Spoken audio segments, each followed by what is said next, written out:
साथियों, मैं कौशल स्वागत करता हूं आप सभी का अपने YouTube channel online teaching with Kaushal में। साथियों, आज की इस क्लास में मैं आप लोगों के लिए लेकर यूपी जीके यूपी जीके के सभी इंपॉर्टेंट प्रश्न। तो साथियों, वीडियो को बिना स्किप के अंत तक जरूर देखें और आपको मैं ये आश्वासन देता हूं कि आपको ये क्लास देखने के बाद कोई अन्य क्लास देखने की जरूरत नहीं पड़ेगी, खासकर यूपी जीके के लिए। तो मैंने इस वीडियो में आपके लिए वो क्वेश्चन भी बताए हैं जो कि प्रीवियस क्वेश्चन भी हैं, जो पहले क्वेश्चन आ भी चुके हैं उन्हें भी मैंने इसमें नोट किया है। तो साथियों, वीडियो को अंत तक जरूर देखें। अगर आपने अभी तक मेरे चैनल को सब्सक्राइब नहीं किया है तो मेरे चैनल को जरूर सब्सक्राइब करें ताकि आने वाला अगला वीडियो सबसे पहले आपके पास पहुंच सके। तो चलिए स्टार्ट करते हैं आज की अपनी क्लास। साथियों, तो सबसे पहले हम लोग देखेंगे कि उत्तर प्रदेश का नाम कब किस टाइम क्या नाम था। जैसे कि सबसे पहले यूपी का नाम था क्या? उत्तर पश्चिम प्रांत। उत्तर पश्चिम प्रांत है ये 1836 तक का 1836 तक इनका नाम था उत्तर पश्चिम प्रांत। उसके बाद क्या नाम पड़ा? उत्तर पश्चिम एवं आगरा एवं अवध प्रांत। उत्तर पश्चिम में आगरा एवं अवध प्रांत यूपी का नाम कब पड़ा? तो कब? 1877 में पड़ा। अगला क्या है? संयुक्त प्रांत आगरा एवं अवध। संयुक्त प्रांत यूपी का नाम कब पड़ा? तो कब? 1902 में पड़ा संयुक्त प्रांत। उसके बाद हमारा अगला प्रश्न क्या है? सिर्फ संयुक्त प्रांत कब पड़ा? 1937 में। संयुक्त प्रांत नाम पड़ा कब? 1937 में। उसके बाद क्या पड़ा? उत्तर प्रदेश।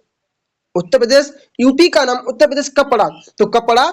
24 जनवरी 1950। 24 जनवरी 1950। हम रिपीट कर लेते हैं।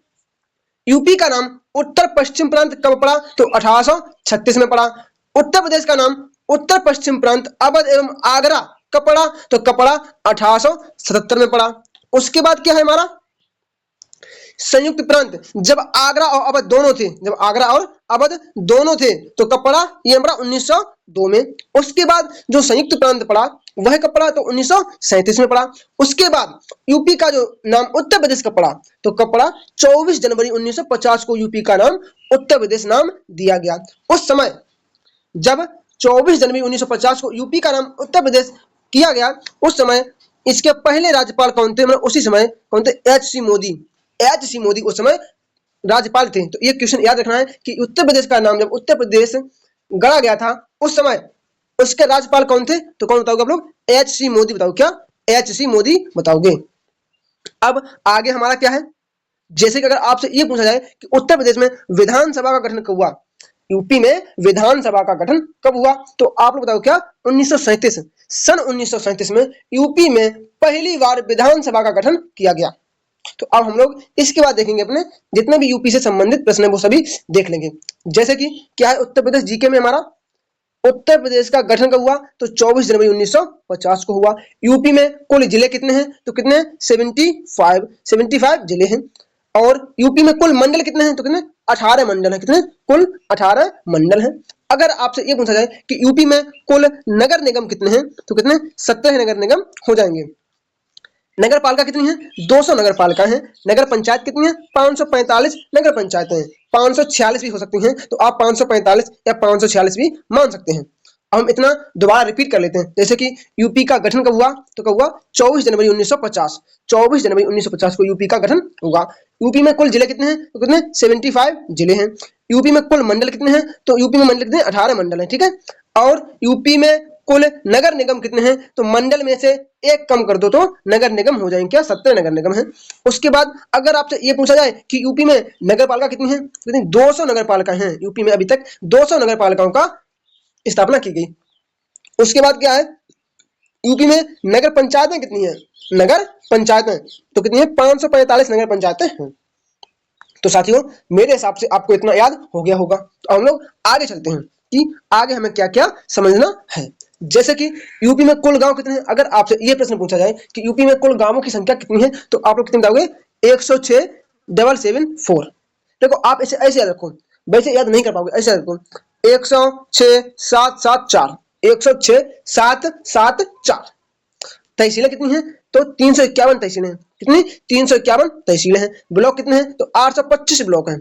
यूपी में 825 ब्लॉक हैं। अब हम देख लेते हैं अपनी भाषा कि कौन सी भाषा यूपी में किस समय बनाई गई है ना। तो देखो, यूपी की प्रथम राजकीय भाषा कौन सी है? तो हिंदी है। यूपी की प्रथम राजकीय भाषा पूछा जाए तो आपको बतानी है हिंदी। और ये कब बनी? अक्टूबर 1947। अक्टूबर 1947 को इसकी घोषणा की गई। अगर आपसे ये पूछा जाए कि द्वितीय राजकीय भाषा कौन सी है? उत्तर प्रदेश की द्वितीय राजकीय भाषा कौन सी है? तो कौन सी है? उर्दू हो जाएगी। क्या हो जाएगी? उर्दू हो जाएगी। इसे 1989 में अपनाया गया। कब? इसे 1989 में अपनाया गया। उसके बाद क्या है साथियों, अगर आपसे ये पूछा जाए कि हिंदी भाषा को कार्यालय में अनिवार्य कब कर दिया गया, जैसे कि ये प्रश्न आ भी चुका है, यूपी पुलिस में ये प्रश्न आ भी चुका है कि हिंदी भाषा को कार्यालय में अनिवार्य कब कर दिया गया, तो कब? 26 जनवरी 1960 को। 26 जनवरी 1960 को यह घोषणा की गई कि आज से यूपी के सभी कार्य, जितने भी कार्यालय हैं, उनमें हिंदी भाषा का प्रयोग किया जाएगा। चाहे कोई आदेश लिखा जाए, कुछ भी बोला जाए, हिंदी में बोला जाएगा। अब हम इसके कुछ जैसे कि पशु पक्षी जो भी है वो देख लेते हैं। जैसे कि यूपी का राजकीय पशु कौन सा है? तो बारहसिंगा है। यूपी का राजकीय पक्षी कौन सा है? तो सारस है। वृक्ष कौन सा है? अशोक है। पुष्प, पलाश या टेसु? ये क्वेश्चन बहुत बार आ चुका है, तो कृपया से नोट जरूर कर लें।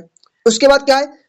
उत्तर प्रदेश का राजकीय चिन्ह, तो आपने देखा होगा एक गोला होता है ना, एक होता है व्रत, उसमें एक मछली दिखाई देगी, ठीक है ना। व्रत में एक इधर मछली, एक इधर मछली, और बीच में मतलब उसका एक तीर धनुष होता है, जिसे 1938 में अपनाया गया। इसे 1938 में अपनाया गया। चलिए दोबारा रिवीजन कर लेते हैं हम। राजकीय पशु कौन सा है? तो बारहसिंगा। अपनी आंख बंद करके रिवीजन कीजिए। आंखें बंद कर ली सभी ने? अब देखिए, राजकीय पशु बारहसिंगा, राजकीय पक्षी सारस, राजकीय वृक्ष कौन सा है? अशोक है। राजकीय पुष्प पलाश है, ये बहुत बार आ चुका है। और राजकीय चिन्ह कौन सा है? एक व्रत में दो मछली, एक तीर धनुष। और इसे कब अपनाया गया? तो 1938 में अपनाया गया। कब? 1938 में अपनाया गया। यह प्रश्न भी पूछा जा सकता है। उसके बाद हमारा अगला क्या साथियों, हाँ, राजकीय मछली कौन सी है? राजकीय मछली तो कौन सी है? चीतल। राजकीय मछली चीतल मानी गई है। उसके बाद साथियों क्या है? यूपी का राज्य पुनर्गठन कब हुआ? राज्य का पुनर्गठन कब हुआ? तो 1 नवंबर 1956 को यूपी राज्य का पुनर्गठन मतलब पुनः गठन किया गया 1 नवंबर 1956 को। अगर आपसे यह पूछा जाए कि यूपी से उत्तराखंड कब काटकर बनाया गया, यूपी से उत्तराखंड कब काटकर बनाया गया, या यूपी से उत्तराखंड कब अलग हुआ, कब होगा? 9 नवंबर 2000 को। 9 नवंबर 2000 को यूपी के 13 जिले, कितने? 13 जिलों से उत्तराखंड का निर्माण किया गया था। 9 नवंबर 2000 को यूपी के 13 जिले काटकर उत्तराखंड नामक एक नए राज्य का गठन किया गया। तो साथियों हमारे अनुसार आपको इतना समझ में आ गया होगा। तो अब हम लोग बढ़ते हैं आगे, हम लोग आगे बढ़ते हैं। तो इसमें क्या है, हम देखते हैं क्या है। उत्तर प्रदेश की राजधानी कब कौन सी राजधानी बनी, हमें ये बताना है कि यूपी की राजधानी कब और क्या बनी है। साथियों इस क्लास को देखने के बाद मैं आपसे 100% ये कहूंगा कि आपने अपनी यूपी जीके बिल्कुल क्लियर कर ली है। वो भी आपको 30 से 35 मिनट में आपकी ये पूरी की पूरी क्लास खत्म हो जाएगी। ठीक है, 30 से 35 मिनट में मैं आपको पूरी की पूरी यूपी जीके पढ़ा दूंगा। देखो मुझे बीच में फालतू में बातें करनी नहीं आती हैं कि बातें करते रहो कि आप क्या कर रहे हो, खाना खाया है कि नहीं खाया है, गर्लफ्रेंड से बात की है कि नहीं की है, हमें इससे कुछ भी मतलब नहीं है। हमें सिर्फ और सिर्फ अपनी पढ़ाई से मतलब है और हमारा सिलेक्शन हो जाए, है ना। मेरा कर्म है आपका सिलेक्शन करवाना, तो मैं ये करवा के रहूंगा। चलिए देखते हैं क्या है हमारी यूपी की राजधानी आगरा कब बनी। तो 1836 में यूपी की राजधानी आगरा बनी। उसके बाद लखनऊ कब बनी? 1921 में यूपी की राजधानी लखनऊ भी बनाई गई। कब? यूपी की राजधानी लखनऊ भी बनाई गई, लेकिन कब से? आंशिक रूप से, मतलब आंशिक रूप से, मतलब 1 या 2 दिन के लिए बनाई गई थी। उसके बाद 1935 में से पूर्णता कर दिया गया, और प्रयागराज ओनली 1 दिन के लिए बनी थी। यूपी की राजधानी प्रयागराज 1 दिन के लिए बनी थी। कब? 1858 में, 1858 में। तो चलिए इसको हम दोबारा रिवीजन कर लेते हैं कि यूपी की राजधानी आगरा कब बनी, तो कब? 1836 में बनी। लखनऊ कब बनी? 1921 में। कब? आंशिक रूप से लखनऊ बनी 1921 में। उसके बाद लखनऊ को पूर्णतः राजधानी का दर्जा कब दिया गया? तो कब दिया गया? 1935 में दिया गया। उसके बाद कि प्रयागराज कब बनी थी? तो प्रयागराज बनी थी 1858 में। ठीक है, इतना आपको याद हो गया होगा। तो अब लोग बढ़ते हैं आगे। आगे क्या साथियों, देखो साथियों इस टॉपिक से प्रश्न 3 बार आ चुके थे, 3 बार इस टॉपिक से प्रश्न आ चुके हैं। मैं अभी आपको वीडियो के अंत में दिखाऊंगा कि ये प्रश्न कब आ चुका है। तो जैसे उत्तर प्रदेश के वे मुख्यमंत्री जो प्रधानमंत्री भी बने, यूपी के ऐसे कौन कौन से मुख्यमंत्री हैं जिन्होंने भारत के प्रधानमंत्री के पद पर भी कार्यभार संभाला? तो कौन? एक तो है चौधरी चरण सिंह और दूसरे विश्वनाथ प्रताप। एक है चौधरी चरण सिंह और दूसरे विश्वनाथ प्रताप। ये ऐसे यूपी के 2 मुख्यमंत्री हैं जो पहले इंडिया के प्रधानमंत्री भी रह चुके हैं। अगला क्या साथियों, प्रश्न नंबर, हमारा अगला टॉपिक क्या है? उत्तर प्रदेश के विधानसभा अध्यक्ष जो मुख्यमंत्री रह चुके हैं। यूपी के ऐसे विधानसभा अध्यक्ष जो मुख्यमंत्री के पद पर भी इन्होंने कार्य किया, तो कौन है? बनारसी दास और श्रीपति मिश्र। बनारसी दास और श्रीपति मिश्र। तो अब हम रिवीजन कर लेते हैं। जैसे कि पहले हमने पढ़ा कि यूपी के वे मुख्यमंत्री जिन्होंने पीएम के पद पर भी कार्य किया, तो कौन से हैं? चौधरी चरण सिंह। कौन? चौधरी चरण सिंह और विश्वनाथ प्रताप। उसके बाद हमने दूसरा टॉपिक अपना डिस्कस किया कि उत्तर प्रदेश के विधानसभा अध्यक्ष जो मुख्यमंत्री भी बने, तो कौन है? एक तो बनारसी दास है और दूसरे श्रीपति मिश्र हैं। इतना आपको क्लियर हो गया है तो हाँ बोल दीजिए कमेंट बॉक्स में कि इतना आपको क्लियर हो गया है। जल्दी जल्दी बताइए कि क्या इतना क्लियर हो गया है। मैं आपके इंतजार कर रहा हूं आपके कमेंट का। जल्दी जल्दी कमेंट कीजिए। हाँ, क्या है? अच्छा, आ गया सभी समझ में? चलिए बढ़ते हैं अपने आगे। चलिए, इसमें हमारा पहला क्या है? प्रथम विधान परिषद के अध्यक्ष हैं। प्रथम विधान परिषद के अध्यक्ष कौन थे? अगर आपसे यह पूछा जाए कि यूपी के प्रथम विधान परिषद के अध्यक्ष कौन थे, तो कौन थे? श्री चंद्रभाल। कौन? श्री चंद्रभाल जी थे। अगला क्या है? प्रथम विधानसभा के अध्यक्ष, मतलब यूपी की जो पहली विधानसभा थी उसके अध्यक्ष कौन थे? तो कौन थे? राजश्री पुरुषोत्तम दास टंडन। राजश्री पुरुषोत्तम दास टंडन।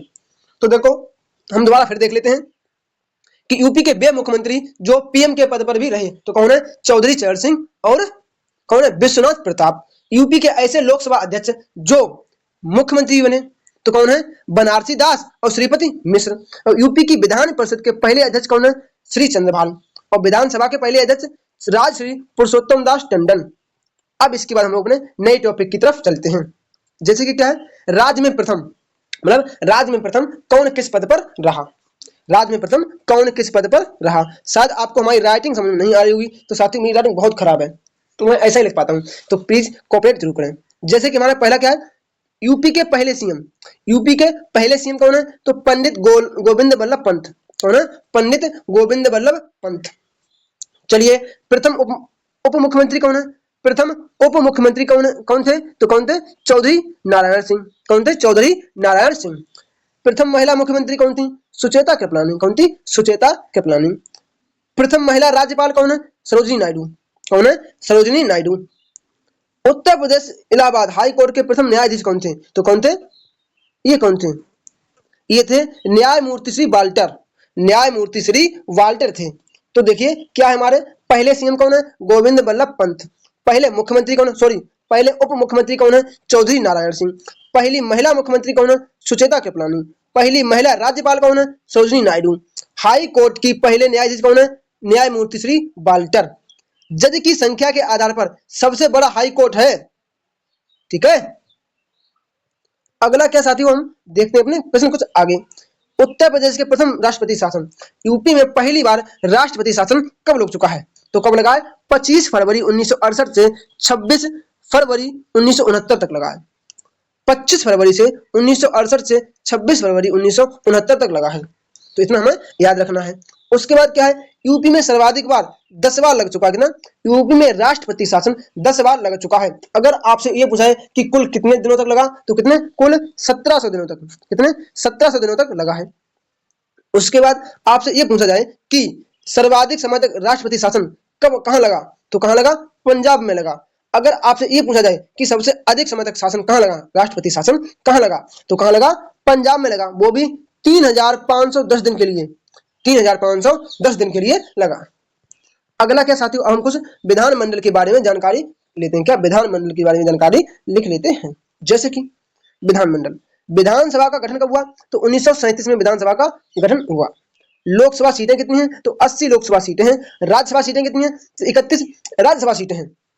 ठीक है, जैसे कि अगर आपसे ये पूछा जाए कि यूपी में जो लोकसभा सीटें हैं उसमें एससी के लिए कितनी सीटें हैं, तो 17 सीटें एससी को दी गई हैं और एसटी को एक भी सीट नहीं दी गई है। एसटी के लिए एक भी सीट नहीं दी गई है। अगला क्या है? विधानसभा की सीटें कितनी हैं? 403 + 1। ठीक है, विधानसभा की सीटों में एससी के लिए 85 सीटें हैं और एसटी के लिए 4 सीटें हैं। एसटी के लिए कितनी हैं? 4 हैं और एससी के लिए 85 हैं। यूपी में विधानसभा परिषद की सीटें कितनी हैं? तो 100 हैं। कितनी हैं? 100 हैं। अब हम दोबारा रिवीजन कर लेते हैं। यूपी में विधानसभा का गठन कब हुआ? तो 1937 में हुआ। लोकसभा की सीटें कितनी हैं? तो 80 लोकसभा की सीटें हैं और 17 इसमें एससी की हैं और एसटी को एक भी सीट नहीं दी गई है। अगला क्या है? राज्यसभा सीटें, तो कितनी है? 31 राज्यसभा सीटें हैं।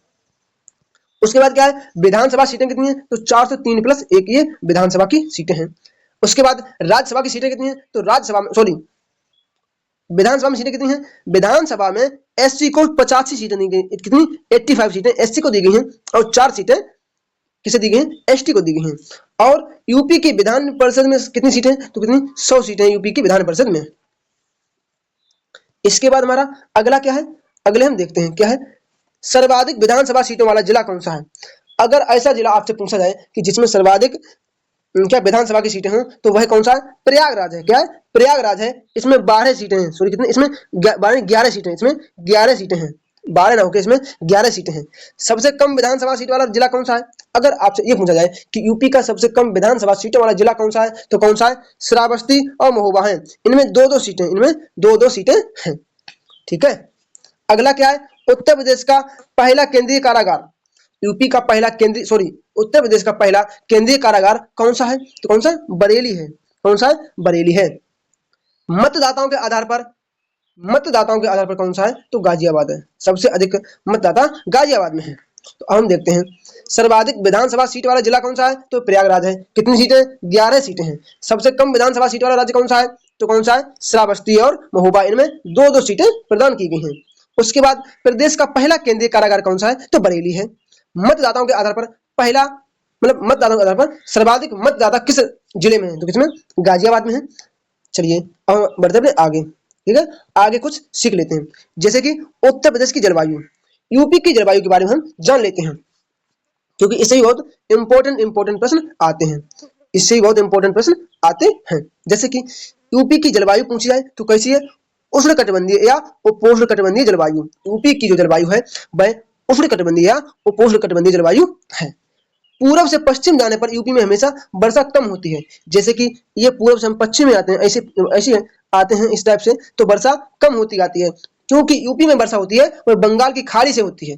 बंगाल की खाड़ी से जो हवाएं चल के आती हैं वह वर्षा कराती हैं। तो जितना हम पश्चिम में बढ़ेंगे तो उतनी वर्षा कम होगी। हाँ, नॉर्थ और साउथ, जैसे कि इधर चलते हैं, नॉर्थ से ऊपर से नीचे आते हैं, ऊपर से जब हम लोग ऊपर से नीचे आते हैं तो भी वर्षा कम होती है, यूपी में ऐसा होता है। अब हमारा क्या है? अगर आपसे ये पूछा जाए कि यूपी में सर्वाधिक वर्षा कहाँ होती है, तो कहाँ? गोरखपुर में यूपी में सर्वाधिक वर्षा होती है। और अगर आपसे ये पूछा जाए कि यूपी में सबसे न्यूनतम सबसे कम वर्षा कहाँ होती है, तो कहाँ? मथुरा में होती है। ये सभी प्रश्न लिख लो, ये प्रश्न 2 से 3 बार आ चुका है। उसका हमारा क्या है? नोट में देखते हैं क्या है। उत्तर प्रदेश में पश्चिमी विक्षोभ सर्दियों में वर्षा का 10% होती है, इसे मावट कहते हैं। जैसे कि जब सर्दियां होती हैं तो उस समय जो वर्षा होती है उस वर्षा को मावट कहते हैं। अगर आपसे यह प्रश्न पूछा जाए कि यूपी में पश्चिमी विक्षोभ से होने वाली वर्षा को क्या कहते हैं, यूपी में पश्चिमी विक्षोभ से होने वाली वर्षा को क्या कहते हैं, तो अपन लोग क्या बताएंगे? तो अपन लोग बताएंगे क्या? उसे मावट कहते हैं। क्या? मावट कहते हैं। आगे क्या है? नेक्स्ट, उत्तर प्रदेश में सर्वाधिक वर्षा दक्षिण पश्चिम मानसून से होती है। आपसे ये पूछा जाए कि यूपी में सर्वाधिक वर्षा किस मानसून से होती है, किस मानसून से होती है, तो आप लोग क्या बताएंगे कि दक्षिण पश्चिम का जो मानसून है उस मानसून से यूपी में सर्वाधिक वर्षा होती है। उसके बाद क्या है हमारा? उत्तर प्रदेश में कृषि जलवायु क्षेत्र कितने हैं, तो यूपी में 9 कृषि जलवायु क्षेत्र हैं। कितने? 9 कृषि जलवायु क्षेत्र हैं। तो पहले हम देख लेते हैं क्या यूपी में सर्वाधिक वर्षा वाला जिला कौन सा है, तो गोरखपुर है। न्यूनतम वर्षा वाला जिला कौन सा है? मथुरा है। यूपी में जो पश्चिमी विक्षोभ से वर्षा होती है उसे मावट कहते हैं। यह प्रश्न 2 से 3 बार आ चुका है, तो कृपया से नोट जरूर कर लें। उसके बाद क्या है? उत्तर प्रदेश में सर्वाधिक वर्षा किस मानसून से होती है, तो यूपी में सर्वाधिक वर्षा जो होती है वह दक्षिण पश्चिम मानसून से होती है। अगला क्या है? यूपी में कुल कितने कृषि जलवायु क्षेत्र हैं, तो यूपी में 9 कृषि जलवायु क्षेत्र हैं। तो साथियों इसके बाद हम लोग आगे करेंगे क्या? उत्तर प्रदेश की भौगोलिक स्थिति, यूपी की भौगोलिक स्थिति। तब तक आप लोग मुझे ये बताइए कि ये वीडियो आपको इतना जो पढ़ा चुका हूँ ये सभी समझ में आ गया है कि आपके? जल्दी जल्दी बताइए कमेंट बॉक्स में। तो चलिए साथियों, आपने अभी तक जितना पढ़ा है उतना आपको सही से समझ में आ गया है। तो अब हम लोग बढ़ते हैं आगे। तो क्या है? यूपी की भौगोलिक स्थिति के बारे में हम लोग जानकारी प्रदान करेंगे। ठीक है, तो चलिए देखते हैं क्या है।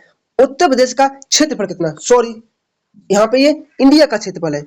इंडिया का क्षेत्रफल कितना है? 32,87,263 किलोमीटर स्क्वायर। कितना है? 32,87,263 किलोमीटर स्क्वायर। अगर उसमें से ये पूछा जाए कि यूपी का क्षेत्रफल कितना है, क्या यूपी का क्षेत्रफल कितना है, तो आप कितना बताओगे 240 928 किलोमीटर स्क्वायर। कितना 240 928 किलोमीटर स्क्वायर। उसके बाद क्या है, उत्तर प्रदेश का विस्तार कितना है, यूपी का पूरब से पश्चिम और उत्तर से दक्षिण विस्तार कितना है, तो कितना है 23 डिग्री 52 मिनट से 31 डिग्री 28 मिनट तक। ये साउथ से नॉर्थ है, ये साउथ से नॉर्थ है, 23 डिग्री 52 मिनट 31 डिग्री 28 मिनट तक है। इसका पूरब से पश्चिम कितना है, तो कितना 77 डिग्री 30 मिनट से लेकर 84 डिग्री 39 मिनट तक है। कितना है 39 मिनट तक है। अगर आपसे ये पूछा जाए कि जो यूपी का पूर्वी जिला कौन सा है, तो यूपी का पूर्वी जिला कौन सा है, बलिया है। यूपी का पूर्वी जिला बलिया है। पश्चिमी जिला कौन सा है, शामली है। पश्चिमी जिला शामली है। उत्तरी जिला कौन सा है, तो सहारनपुर है। यूपी का उत्तरी जिला सहारनपुर है। और दक्षिणी जिला कौन सा है, तो सोनभद्र है। तो देखिए दोबारा देखते हैं, यूपी का पूर्वी जिला कौन सा है, यूपी का पूर्वी जिला कौन सा है, तो आपको बताओ क्या, बलिया बताओगे। पश्चिमी जिला पूछा जाए तो शामली, उत्तरी जिला सहारनपुर और दक्षिणी जिला सोनभद्र। तो चलिए हम बढ़ते हैं आगे। आगे क्या है हमारा, यूपी की उत्तर से दक्षिण लंबाई कितनी है, यूपी की उत्तर से दक्षिण कितनी लंबाई, उत्तर से दक्षिण लंबाई कितनी है, तो कितनी है 240 किलोमीटर। कितनी 240 किलोमीटर है। और पूरब से पश्चिम, जैसे पूरब से पश्चिम लंबाई कितनी है, तो कितनी है 650 किलोमीटर है। यूपी का क्षेत्रफल भारत के क्षेत्रफल का कितने परसेंट है, तो कितने परसेंट है 7.33%। ये आप याद रखो। तो देखो यूपी की उत्तर से दक्षिण लंबाई कितनी है, तो 240 है। और पूर्व से पश्चिम कितनी है, तो 650 है। यूपी का क्षेत्रफल भारत के क्षेत्रफल का कितने परसेंट है, तो कितना है 7.33%। तो चलिए अब हम एक चीज और देख लेते हैं, यूपी की सीमाएं। यूपी की सीमाएं किससे कितनी लगती है, तो देखो यूपी की सीमा के बारे में हम जानकारी कर लेते हैं। यूपी की सीमा से कुल 8 राज्य लगते हैं। कितने, कुल 8 राज्य लगते हैं। और एक लगता है क्या, यूटी। तो यूटी कौन सा है, यूटी कौन सा है, तो कौन सा है यूटी, दिल्ली। दिल्ली एकमात्र ऐसा यूटी है जो यूपी की सीमा से स्पर्श करता है। उसके बाद देश कौन सा है, तो नेपाल ऐसा देश है जो यूपी के 7 जिलों से लगता है। कितने, यूपी के 7 जिलों से अपनी सीमा बनाता है। और यूपी से कितनी वो लगती है दूरी, तो 570, कहीं पे 570 कहीं पे 576 भी है। तो साथियों इसको ज्यादा दिमाग में ना लें, क्योंकि इस प्रश्न को पूछना बहुत ही मुश्किल है। जैसे कि नेपाल से जिले कितने लगे, तो 7 जिले लगे। वह जिले कौन कौन से हैं, पीलीभीत है, लखीमपुर खीरी, बहराइच, श्रावस्ती, बलरामपुर, सिद्धार्थनगर, महाराजगंज। ये सभी पश्चिम से पूर्व की ओर है ना, ये पश्चिम से पूर्व की ओर क्रमानुसार जिले लगे हैं। कौन से, पीलीभीत, लखीमपुर खीरी, बहराइच, श्रावस्ती, बलरामपुर, सिद्धार्थनगर, महाराजगंज। 7 जिले हो गए। चलिए आगे देखते हैं हम क्या है। यूपी का ऐसा एकमात्र जिला जो 4 राज्यों से घिरा है, तो कौन सा है, सोनभद्र। यूपी का ऐसा एकमात्र जिला जो 4 तरफ से 4 राज्यों से घिरा है, वह जिला कौन सा है, वह जिला सोनभद्र है। और कौन से राज्यों से घिरा है, तो मध्य प्रदेश से घिरा है, बिहार से घिरा है, छत्तीसगढ़ और झारखंड। 4 राज्य ऐसे हैं जिसकी सीमा सोनभद्र से लगती है। कौन से हैं, मध्य प्रदेश, बिहार, छत्तीसगढ़ और झारखंड। अगला क्या है, उत्तर प्रदेश की सर्वाधिक सीमा किस राज्य से लगती है, यूपी की जो सर्वाधिक सीमा है ये किस राज्य से लगती है, तो किससे, मध्य प्रदेश से सर्वाधिक सीमा स्पर्श करती है। यूपी की सर्वाधिक सीमा मध्य प्रदेश से लगती है। अगला क्या है, यूपी की न्यूनतम सीमा किस राज्य से लगती है, तो किससे, हिमाचल प्रदेश से लगती है। हिमाचल प्रदेश से लगती है। यूपी का वह जिला जो 3 ओर से एमपी से घिरा है। यूपी का, ये क्वेश्चन बहुत बार पूछा जा चुका है। यूपी का वह जिला जो 3 ओर से एमपी से घिरा है, तो उसका नाम क्या है, ललितपुर है। क्या, ललितपुर है। ठीक है। अगला क्या है, उत्तर प्रदेश का सबसे बड़ा जिला कौन सा, यूपी का सबसे बड़ा जिला कौन सा है, तो कौन सा, लखीमपुर खीरी है। क्या, लखीमपुर खीरी है। कितना है इसका area, 7680 kilometre square. 7680 kilometre square इसका एरिया है। अगला क्या है, यूपी का सबसे छोटा जिला कौन सा है, तो कौन सा, हापुड़ है। हापुड़ ना हो तो भदोही हो सकता है, हापुड़ ना हो तो भदोही भी ऑप्शन में हो सकता है। इसका एरिया कितना है, 660 किलोमीटर स्क्वायर। 660 किलोमीटर स्क्वायर इसका एरिया है। सहारनपुर से सटे राज्य कौन से हैं, क्योंकि जो सहारनपुर है इससे भी यूपी के 3 राज्य लगते हैं, जैसे कि हरियाणा, हिमाचल प्रदेश और उत्तराखंड। ठीक है। इसके बाद अगला क्या है साथियों, हाँ, झारखंड। झारखंड से एकमात्र यूपी का जिला स्पर्श करता है, कौन सा, सोनभद्र। छत्तीसगढ़ से सोनभद्र, हिमाचल प्रदेश से सहारनपुर। झारखंड से यूपी का एक जिला स्पर्श करता है, कौन सा, सोनभद्र। छत्तीसगढ़ से एक जिला सोनभद्र, हिमाचल प्रदेश से एक जिला सहारनपुर। जैसे कि पहला क्या है, राजस्थान। राजस्थान से यूपी के 2 जिले सीमा स्पर्श करते हैं। कौन से हैं? मथुरा और आगरा। ये याद रखना है, मथुरा और आगरा। दिल्ली से कितने करते हैं? तो 3 कितने? 3 करते हैं। बागपत, गाजियाबाद, गौतम बुद्ध नगर।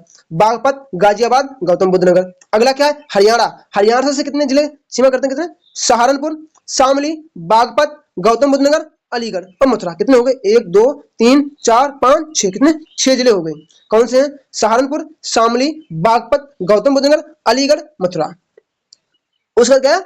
उत्तराखंड। उत्तराखंड के यूपी के 7 जिले इस सीमा स्पर्श करते हैं। कौन से? सहारनपुर, मुजफ्फरनगर, बिजनौर, मुरादाबाद, रामपुर, बरेली, पीलीभीत। कौन से हैं? सहारनपुर, मुजफ्फरनगर, बिजनौर, मुरादाबाद, रामपुर, पीलीभीत। ये 7 जिले ऐसे हैं जो यूपी के उत्तराखंड से सीमा स्पर्श करते हैं। अगला क्या साथियों? बिहार। बिहार से कितने? 7 जिले। बिहार से 7 जिले स्पर्श करते हैं। कौन से हैं? सोनभद्र, चंदौली, गाजीपुर, बलिया, देवरिया, कुशीनगर, महाराजगंज। ये कैसे? ये साउथ से नॉर्थ की तरफ है। देखो कौन से हैं? सोनभद्र, चंदौली, गाजियाबाद, बलिया, देवरिया, कुशीनगर, महाराजगंज। ये 7 जिले ऐसे हैं जो बिहार से सीमा स्पर्श करते हैं। उसके बाद अगला क्या साथियों हमारा? मध्य प्रदेश। मध्य प्रदेश ऐसा राज्य है जिससे यूपी के सर्वाधिक जिले स्पर्श करते हैं, मतलब सीमा स्पर्श करते हैं। कितने? 11 जिले हैं। ये क्वेश्चन पूछा भी जा चुका है। तो क्या है? कौन कौन से 11 जिले हैं? आगरा है, इटावा है, जालौन है, झांसी है, ललितपुर है, महोबा है, बांदा है, चित्रकूट है, प्रयागराज है, मिर्जापुर और सोनभद्र। कौन सा है? आगरा, इटावा, जालौन, झांसी, ललितपुर, बांदा, चित्रकूट, प्रयागराज, मिर्जापुर, सोनभद्र। ये 11 जिले हैं जो यूपी के एमपी से सीमा स्पर्श करते हैं। अगला क्या है? एनसीआर। जो एनसीआर है इसमें यूपी के कितने जिले लगते हैं? एनसीआर में यूपी के कितने जिले लगते हैं? तो कितने लगते हैं? 8। कितने? 8 जिले लगते हैं। मेरठ, गाजियाबाद, गौतम बुद्ध नगर, बुलंदशहर, हापुड़, बागपत। मेरठ, गाजियाबाद, गौतम बुद्ध नगर, बुलंदशहर, हापुड़ और बागपत, मुजफ्फरनगर, शामली। 8 हो गए। चलिए आगे क्या हमारा? सर्वाधिक क्षेत्रफल वाले जिले। ऐसे जिले जिनका एरिया सर्वाधिक है। तो कौन से? लखीमपुर खीरी, सोनभद्र, हरदोई, सीतापुर, प्रयागराज। लखीमपुर खीरी, सोनभद्र, हरदोई, सीतापुर, प्रयागराज। इसके बाद हमारा अगले क्या साथियों? अगला क्या साथियों? कम क्षेत्रफल वाले जिले। हापुड़, गाजियाबाद, भदोही, हरदोई, सीतापुर, प्रयागराज। कौन से? हापुड़, गाजियाबाद, भदोही, हरदोई, सीतापुर, प्रयागराज। तो साथियों आज के लिए इतनी क्लास। तो आप लोग मुझे ये बताइए कमेंट बॉक्स में कि आपको सेकंड पार्ट कब चाहिए, यूपी जीके का सेकंड पार्ट कब चाहिए। जल्दी जल्दी कमेंट बॉक्स में कमेंट करके जरूर बताएं। और साथियों अगर आपने अभी तक मेरे चैनल को सब्सक्राइब नहीं किया है तो मेरे चैनल को जरूर सब्सक्राइब करें ताकि आने वाले सभी क्वेश्चन आप बहुत ही अच्छे ढंग से कर सकें। तो चलिए साथियों मिलते हैं अपनी अगली क्लास में पार्ट सेकंड के साथ। किसके?